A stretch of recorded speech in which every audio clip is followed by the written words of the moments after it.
जेव्हा जेव्हा आयुष्यात मी सुनंदन लेले या माणसाला भेटलेलो आहे त्या वेळेला तो असाच धबधब्यासारखा आमच्या आयुष्यात उड्या मारत आला आणि त्याने उत्साहाचा झरा फुलवला. कुठल्याही सामन्यामध्ये जे स्ट्रॉंगेस्ट असतात ते जिंकत नाहीत, तर ज्यांनी हारल्यानंतर गिव्हअप करायचं सोडलेलं असताना ते जिंकतात, हे लक्षात घेतलं पाहिजे. फेल्युअर या फेल या शब्दाचा फुल फॉर्मच आहे first attempt in learning. That's वाह द फुल वाह फॉर्म वाह, ऑफ फेल्युअर. क्या बात आहे सर. की आणि ते येणार आहे हे गृहीत धरूनच त्या स्पर्धेला उतरायचं असतं. एक प्रश्नांचा सिलसिला चालू करण्या अगोदर एक प्रसंग आठवतोय आणि तो म्हणजे ऑस्ट्रेलियाचा एक बॉलर होता, त्याचं नाव ब्रॅड हॉग. त्या ब्रॅड हॉगनी एकदा सचिन तेंडुलकर यांची विकेट घेतली. आणि of course it's a prize wicket. कोणत्याही बॉलरसाठी ती एक फार महान गोष्ट आहे, यात काही शंकाच नाही. पण त्यानंतर त्यांनी जे केलं ती त्याच्या आयुष्यातली घोडचूक होती. आणि ती म्हणजे त्यांनी त्याचा फोटो जो होता तो फोटो सचिन समोर धरला आणि सांगले ह्याच्यावर बॉल बॉल विकेट काढलेला बॉल. आणि म्हणे ह्याच्यावर तुझी सही दे. सचिनने त्याच्यावर लिहिलं. टाइम्स ऑफ इंडियात ही स्टोरी आलेली आहे. सचिनने त्यावर लिहिलं, this shall never happen again in life. त्यानंतर 45 वेळा ब्रॅड हॉग आणि सचिन तेंडुलकर एकमेकाच्या समोर आले, पिसं काढली. ब्रॅड हॉगला आपल्या प्रत्येक ह्या केलेल्या चुकीची पुरेपूर किंमत वसूल केली.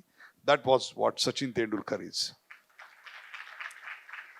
मुळात प्रश्न आहे, भारतातल्या क्रीडापटूंच्या, विशेषतः क्रिकेटपटूंच्या 3 पिढ्या जवळून पाहिल्यात क्रीडा पत्रकार म्हणून, आणि त्याहीपेक्षा त्यांचे अत्यंत जवळचे मित्र म्हणून. मला माहिती आहे, मग विराट कोहली असेल, द्रविड असेल, सचिन तेंडुलकर, हे सगळे तुम्ही खूप जवळून पाहिलेले आहेत. माणसं अपयशाला का घाबरतात असं वाटतं तुम्हाला? त्याचं कारण एकमेव आहे की सतत तुम्ही रिझल्टचा विचार करत बसता आणि त्या नादामध्ये प्रोसेस विसरून जाता. कारण जर तुम्ही प्रोसेसकडे लक्ष दिलं नाही, रिझल्ट इज अन आउटकम असं जे म्हणलं जातं ते ही लोक खरोखर जगतात. हे लक्षात घेतलं पाहिजे. म्हणजे तुम्ही असं करू शकत नाही की सेंचुरी केल्यानंतर मी माझ्या मैत्रिणीकडे बघून तिथे करून माझी बॅट वर करीन. अरे पहिल्यांदा एक एक दोन दोन धावा जमा कर, 10 कर, 20 कर, 50 ला ये, 70 ला ये, मग तुम्ही 100 पर्यंत याल. कारण या प्रोसेसमध्ये की एखादा राग सादर करताना तो हळूहळू हळू उलगडत नेतात ही लोक आणि मग त्याच्या परमोच्च आनंदाला आपण पोचतो. आपण पहिल्यापासनं सामान्य लोक हा विचार करत बसतो की मला यश मिळेल का, आणि त्या भीतीपोटी जी दमदार पावलं टाकायला पाहिजे ती आपण टाकत नाही. हे लोक भविष्यामध्ये डोकावून बघत नाहीत, प्रोसेसवरती लक्ष देतात. म्हणून यश मिळवण्याचं जे पर्सेंटेज आहे ते फक्त वाढवून ठेवतात. या प्रोसेसवरच एक प्रश्न आहे की ऑलिम्पिकला जाणारा प्रत्येक खेळाडू असंच म्हणतो की मला 1 नंबरचा गोल्ड मेडल मिळवायचं आहे, पण त्यातल्या फक्त एकालाच ते मिळतं आणि बाकीच्या यांना ऑल्सो रॅन याच्यावर समाधान मानावं लागतं. काय फरक असतो ऑल्सो रॅन आणि गोल्ड मेडलिस्ट मध्ये? सर या वेळेचं तर काय म्हणजे, आपण असतो तर किती गमजा केला असता त्याचा, बाऊ केला असता. या वेळच्या ऑलिम्पिकच्या पुरुषांच्या 100 मीटर शर्यतीच्या गोल्ड आणि सिल्वर मेडल विनरची टायमिंग सेम आहे. सेम आहे. केवळ सिल्वर मेडल वाल्यापेक्षा गोल्ड मेडल वाल्यांचा टॉर्सो म्हणजे छातीचा भाग हा पहिल्यांदा लाईनला टच झालाय. तुम्ही याला अपयश म्हणाल याला अपयश आहे? हिंमत माझ्यात नाही, अजिबात नाही. मी त्याला सिल्वर मेडलिस्ट म्हणताना माझी जीभ चाचरेल खरोखर.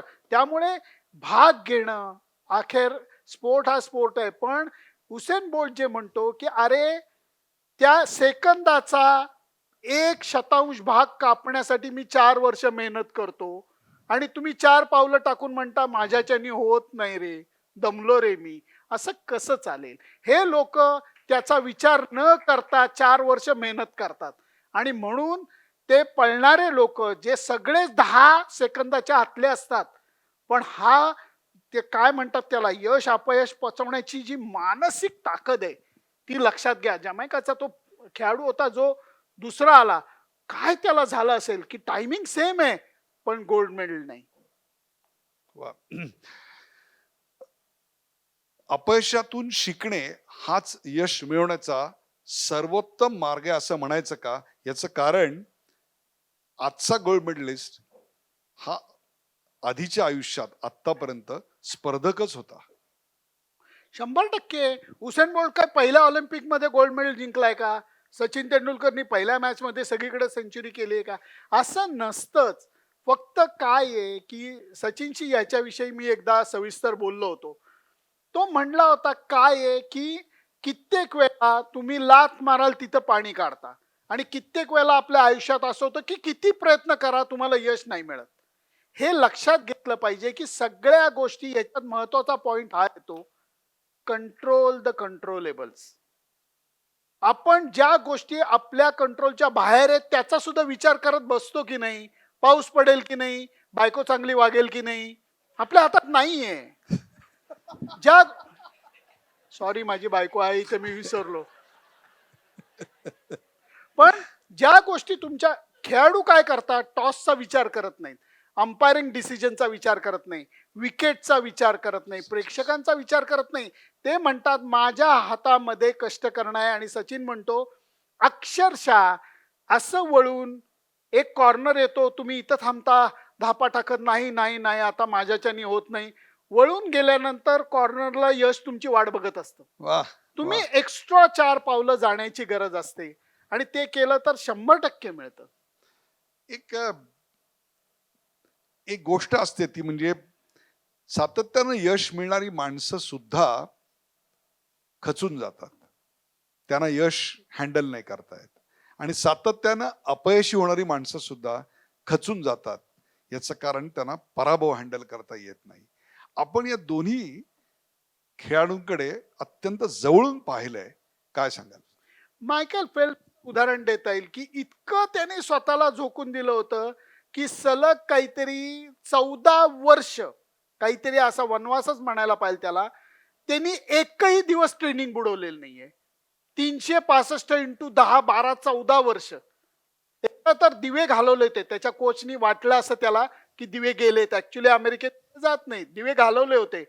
का तर कोचनी हा विचार केला होता की चुकून जर का गॉगल मध्ये पाणी गेलं आणि दृष्टी ब्लर झाली ऑलिम्पिकची रेस चालू असताना, तर तुम्हाला तुमच्या मसल मेमरीनी जाऊन तिथं जाऊन परत येता यायला पाहिजे. आणि तसं झालं, एका ऑलिम्पिकला तसं झालं आणि मायकेल फेल्प्सनी ती शर्यत डोळे बंद करून पूर्ण केलेली आहे. हे लक्षात घ्या. त्यामुळे खेळाडू या सगळ्या गोष्टींचा अतर्क्य विचार करतात. आणि पराभवाचं एक लक्षात घ्या, आपल्याला जर का आपली टीम कुठली असू देत, कुठली असू देत, ती हारली तर आपला जीव तुटतो की अरे कसे हारले, किती वाईट वाटतं, आपण चिडचिड करतो, घरी नीट वागत नाही. खेळाडूंना किती त्रास होत असेल, प्रचंड त्रास होतो. पण ती लोक स्टेशन मागे सोडतात. आपण ट्रेन मध्ये बसलेला असतो, पुण्याहून गाडी निघाली, वळून वळून वळून बघून किती बघणार तुम्ही, मान तुटेल ना. सोडा, गेलं ते स्टेशन मागे, चला पुढे.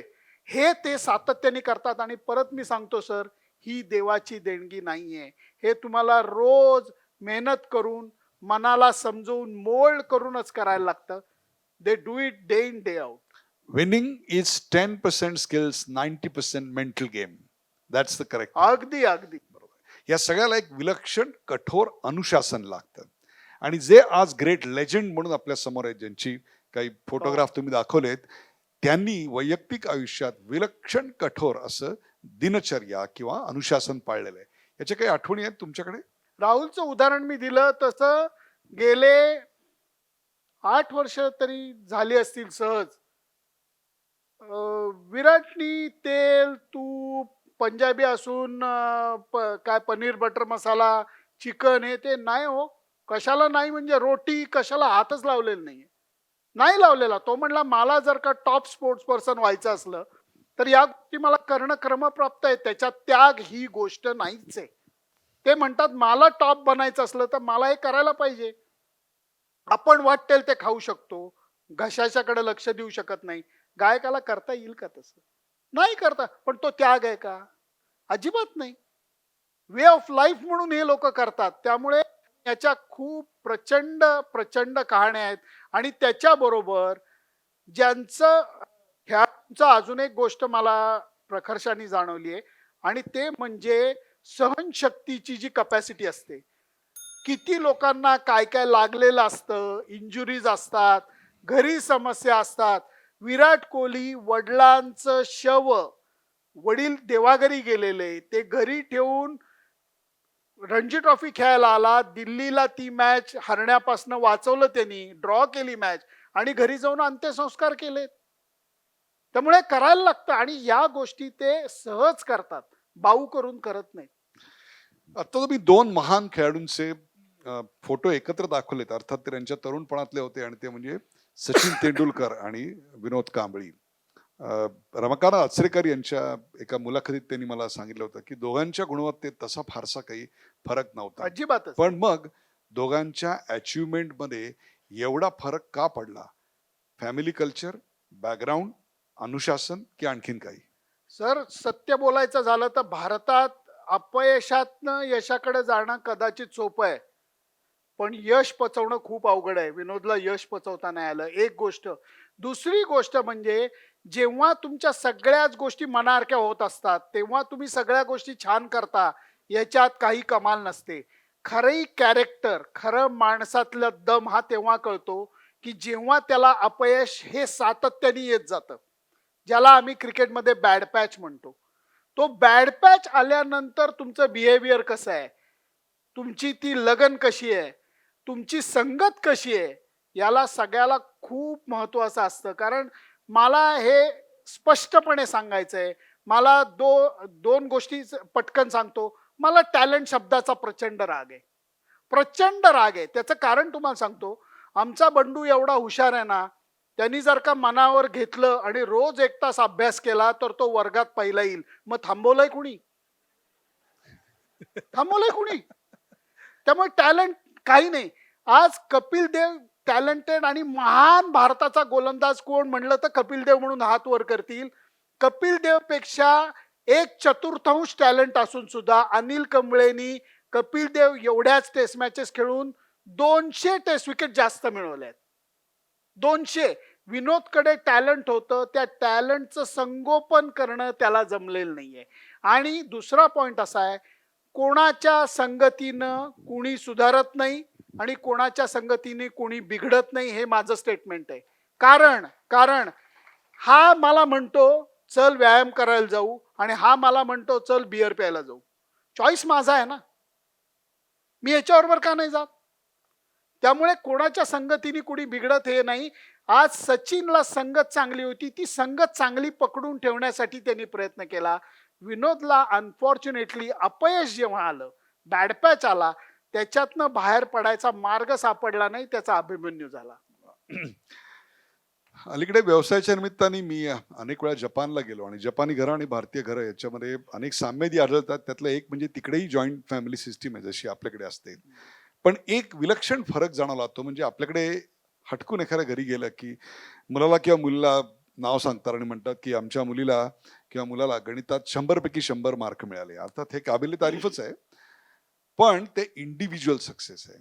जपानमध्ये हटकून तिची आई सांगते, माझ्या मुलीला 100 पैकी 80 मार्क मिळाले, पण वर्गात नापास होऊ शकणाऱ्या 3-4 मुलांना तिने शाळेच्या नंतर ट्युशन घेऊन पास करण्या एवढे मार्क गणितात मिळवून दिले. वा. हा फरक आहे.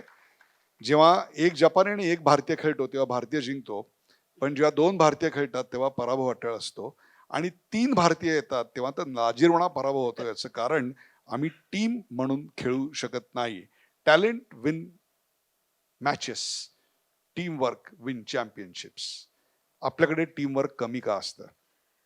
स्पष्ट सांगतो तुम्हाला, वराग मानून घेऊ नका कुणी.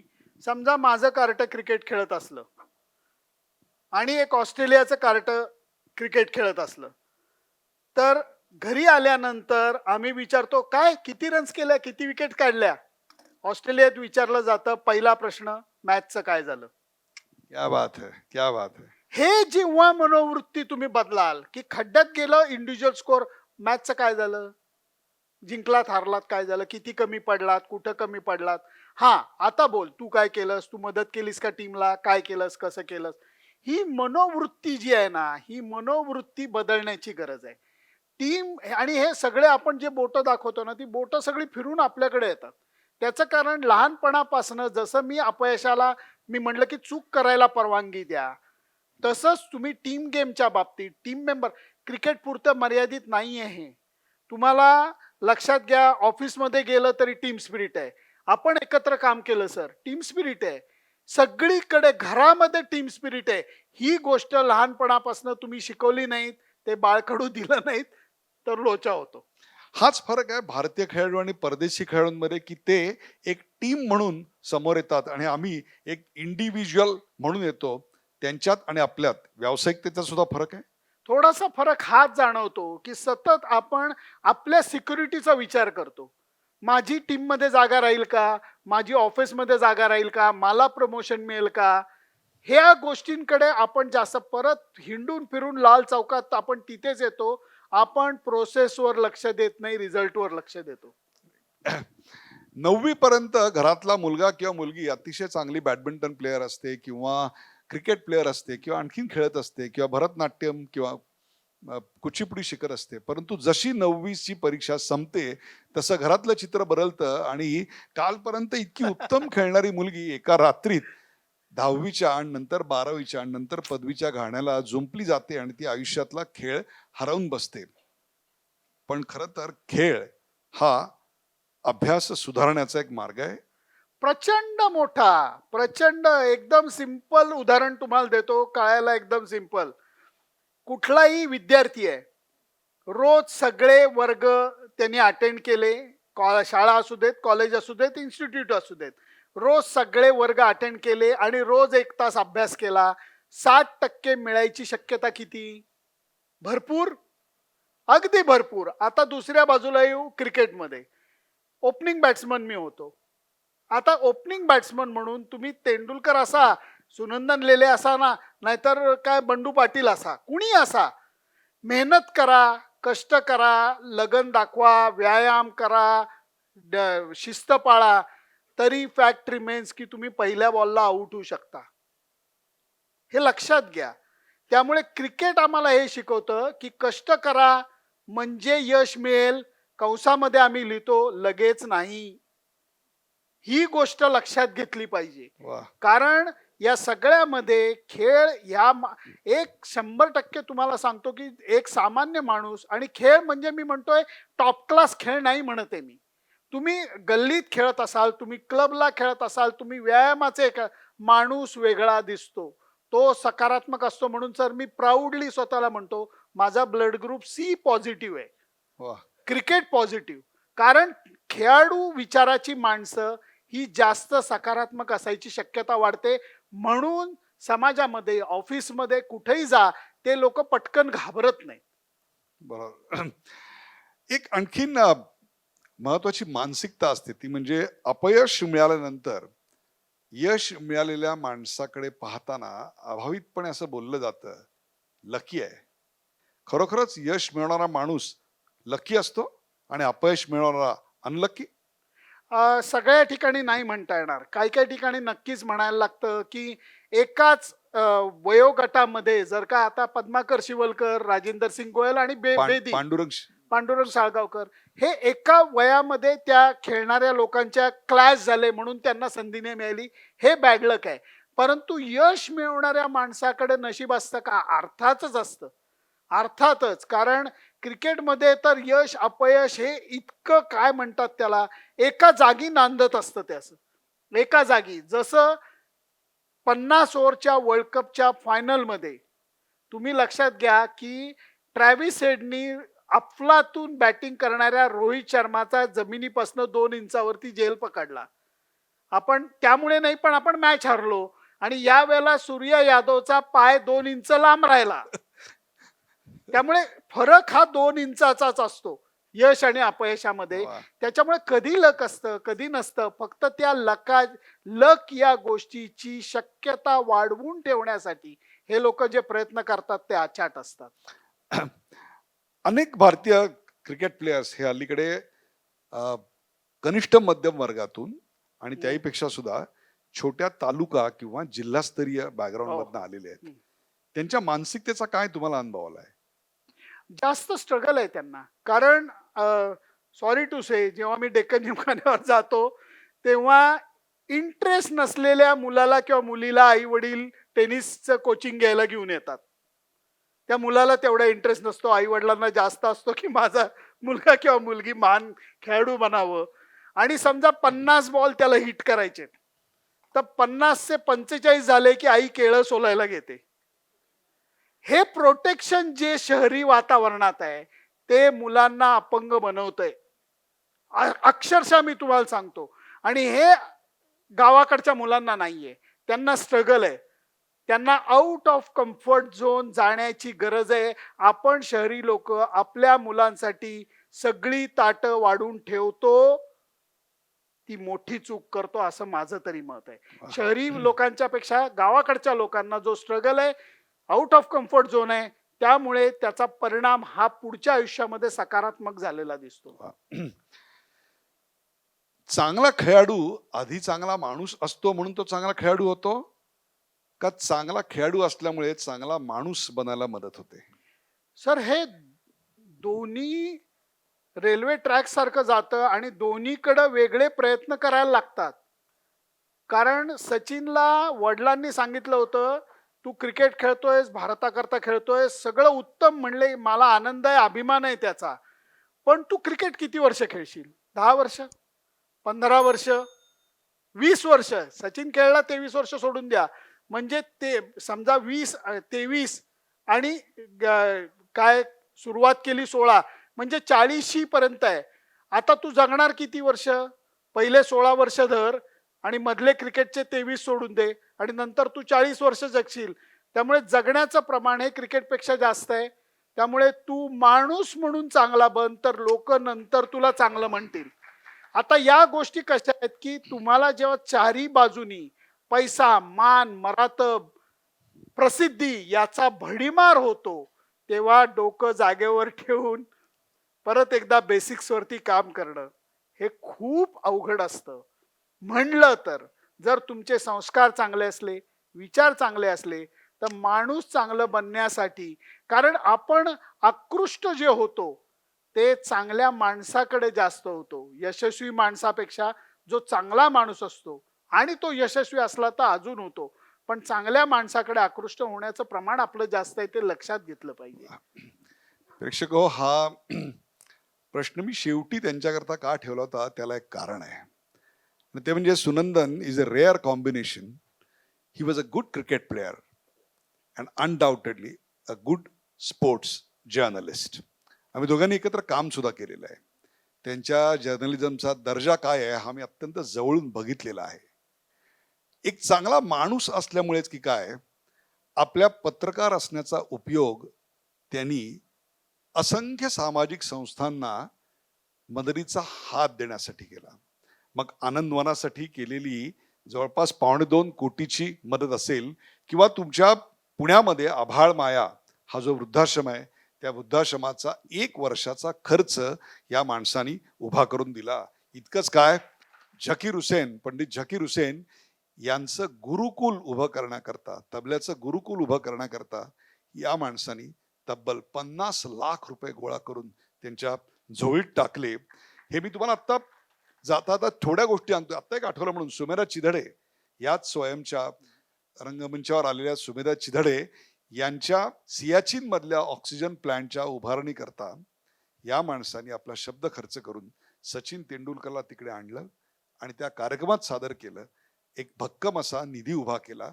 या व्यतिरिक्त सुद्धा अनेकदा आपले वैयक्तिक संबंध खेळाडूंशी असलेले वापरून त्यांनी समाजासाठी चांगले उपक्रम उभे केले. इतके क्रीडा पत्रकार आहेत, पण हे असं करणारे सुनंदन लेले एकमेव आहेत. त्या बाजूविषयी आज तुम्ही खुलके बोललं पाहिजे. सर, पत्रकार, स्पोर्ट्स जर्नलिस्ट खूप आहेत, माझ्यापेक्षा विद्वान सुद्धा खूप असतील, कॉपी रायटिंग चांगलं करणारे असतील. एक डिफरन्शिएटर म्हणून मी बघितलेलं आहे याच्याकडे, कारण संधी दिली आहे मला क्रिकेट देवानी, की बाबा you are in a position की तू थोडा इम्पॅक्ट करू शकतोस. त्यामुळे मी खेळाडूंचा चांगल्या गोष्टींसाठी वापर करण्याचा प्रयत्न केलेला आहे. खेळाडूंना सुद्धा चांगल्या गोष्टींसाठी मदत करायची इच्छा असते. दरवेळेला त्या सगळ्या गोष्टी जमून येत नाही, कारण कधी-कधी त्यांना उजवा हात दाखवून डाव्या बाजूला वळवण्यात आलेलं आहे. लोकांनी घोळ फसवलंय. घातलेले आहेत, फसवलेलं आहे. पण मी दरवेळेला हा प्रयत्न केलेला आहे, की तू माझ्याकडे पैसे दे, मी नक्की त्यांना देतो. नाही. आलेले पैसे त्यांच्याच नावाने परस्पर या गोष्टी करून मी अजून एक गोष्ट स्ट्रॉंगपणाने केलेली आहे. एक जमाना असा होता, की माझे एकदम विरलेला पायजमा आहे, अ, अ, काय झब्बा आहे, खांद्यामध्ये शबनम आहे, खुरटलेली दाढी आहे आणि मी तुमच्याकडे येतोय, की कृपया माझ्या संस्थेसाठी मदत करा. तो जमाना गेला. त्याचं कारण ज्यांची हृदय चांगली आहेत, त्या सगळ्या लोकांकडे पैसे नाहीयेत. ज्यांच्याकडे पैसे आहेत त्यांची हृदय चांगली आहेत असं नाहीये. मला लक्षात हे आलं, की दान देणं, डोनेट करणं याला ग्लॅमर आणलं पाहिजे. म्हणजे काय, जो श्रीमंत माणूस आहे त्याला ऑगस्ट ऑडियन्समध्ये भरपूर प्रसिद्धी द्यायला पाहिजे. त्याला सचिन बरोबर, धोनी बरोबर, विराट बरोबर फोटो काढायची संधी दिली पाहिजे. त्याला जर का ते दिलं, आज आनंदवनाचे पैशाच्या वेळेला मी लोकांना विनंती अशी केली, की त्यावेळेला 1 वर्ष असं होतं, की महारोगी सेवा समितीला गव्हर्नमेंटनी ATL दिलं होतं. म्हणजे तुम्ही जेवढं डोनेट कराल तेवढं तुम्ही इन्कम टॅक्स रिटर्नमध्ये परतावा म्हणून मागू शकता. मी म्हणलं, तुम्ही तुमचे पैसे देऊच नका. इन्कम टॅक्सचे पैसे मला द्या. तुम्हाला ATL मिळणार, तुम्हाला पुण्य मिळणार आणि तुम्हाला तेंडुलकर किंवा धोनी बरोबर फोटो मिळणार. अजून काय करू? खरणार नारळांनी ओटी भरू? तेवढंच राहिलं होतं. पण म्हणजे हे असं असं करून तुम्ही आनंदवनासाठी 3,65,00,000 रुपये गोळा करून हो, दिले. हो, हो. हो, दिले होते. पहिल्यांदा राहुल द्रविड आला होता, त्यावेळेला आम्ही 27 लाख जमा केले आणि नंतर धोनी आला होता, तेव्हा जोर जास्त लावला, 3,65,00,000. आणि इव्हन इथलं सोफोस नावाचं जे ससून हॉस्पिटलचं आहे, त्याचीही अडचण झालेली होती. आज त्या वास्तूमध्ये आपण बसलोय म्हणून मला सांगायलाही आनंद होतोय, की जगन्नाथ शेठ जे आहेत, ज्यांच्या नावाने हे आहे ऑडिटोरियम, सोफोसला खाण्याचा प्रॉब्लेम होता. त्यांना एक चांगली सबस्टॅन्शियल मदत पाहिजे होती. त्यामुळे अण्णांकडे आम्ही गेलो आणि म्हटलं, "अण्णा मदत करा." ते म्हणले, "काय करू?" "पैसे." मी म्हटलं, "डोनेशन नको, त्यांच्यासाठी तुम्ही किचन बनवून द्या." त्यामुळे जगन्नाथ शेठनी सोफोसचं रुपाली वैशाली सारखं स्टेनलेस स्टीलचं किचन बनवून दिलंय. वा. स्टेनलेस स्टीलचं. आणि नंतर मी तेंडुलकर सेल लावलेला होता. खेळणारा तेंडुलकर येणार होता कार्यक्रमाला. प्रत्येकालाच तेंडुलकरला भेटायचं होतं. त्यामुळे मी म्हणलं, असं भेटता येणार नाही. 5 लाख रुपये द्या. तुम्हाला स्टेजवर येऊन सचिन थँक्स गिव्हिंगचं सर्टिफिकेट देईल, फोटो निघेल. 10 लाख रुपये द्या, खांद्यावर हात टाकून फोटो काढेल. 50 लाख रुपये द्या, मुका देताना फोटो काढेल. सेल लावलेला होता. तेंडुलकरला हे सांगितलं होतं, "अरे काय केलं तू?" म्हणलं, "अरे सगळ्यांना भेटणार आहेस का?" "नाही, नाही, ही आयडिया चांगली आहे." त्यामुळे ज्यांनी दिले पैसे त्यांना फोटो काढायला मिळाला, खांद्यावर हात टाकून फोटो मिळाला आणि भरघोस रक्कम उभी केली. त्यामुळे माझी स्टाईल थोडीशी वेगळी आहे. यापुढे आयुष्यात सुनंदन लीला काय करायचंय? सर, हे करण्यामागं माझा एक सॉलिड स्वार्थ आहे सर. सॉलिड स्वार्थ आहे.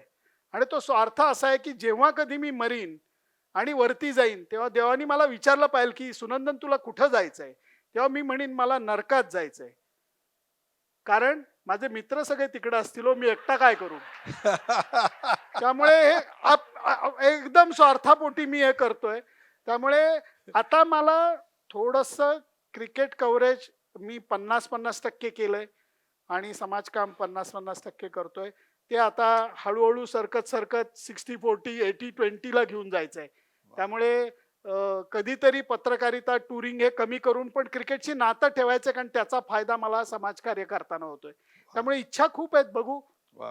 प्रेक्षको, गेले 20-25 मिनिटं त्यांच्याशी गप्पा आणि त्याआधी 20-25 मिनिटं त्यांचं बोलणं हे क्रिकेट विषयी नव्हतं, हे आपल्याला एव्हाना कळलं असेल. हे होतं तुमच्या आमच्या आयुष्याशी निगडीत. अपयश प्रत्येकाला येतं आणि यश प्रत्येक जण कष्टानं मिळवतो. हे दोन्ही कसं पेलायचं याचं मार्गदर्शन ज्यांच्याकडून व्हायला पाहिजे अशी जी नावं थोडीफार आहेत, त्यातला सुनंदन लेले. याचं कारण ज्यांच्या यशामुळं आपण हुरळून गेलो आणि ज्यांच्या अपयशामुळं आपण खचून गेलो, अशा अनेक खेळाडूंचे, अनेक छोटे मोठे प्रसंग त्यांनी आयुष्यात अत्यंत जवळून पाहिलेत आणि म्हणून या माणसाचं संवेदनशील मन स्वतःच्या कॉन्टॅक्टचा ग्लॅमरचा उपयोग स्वतःच्या फायद्यासाठी करायला वापर करत नाहीत, तर सामाजिक प्रकल्पांना मदत करण्याकरता. म्हणूनच मी त्याला प्रश्न विचारला होता की चांगला खेळाडू चांगला माणूस बनवतो का चांगला माणूस चांगला खेळाडू बनवतो. उत्तर तुम्हीच ठरवा. धन्यवाद.